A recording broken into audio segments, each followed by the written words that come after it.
EDSA. So ito, best tong content na to para sa'yo.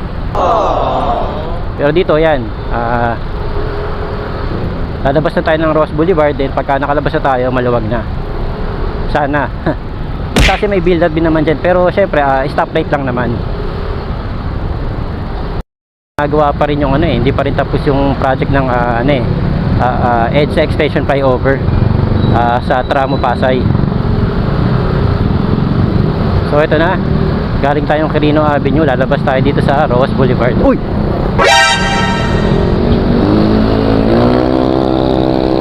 Medyo may kamote. Kita nyo yun? Yan. Shoutout sa'yo, sir. Mabagal ng hatakbo ko, alalay lang ako Singit ka naman. So syempre, di may iwasan yan. Lahat naman tayo nagmamadali So ito, alalay lang tayo dito kasi may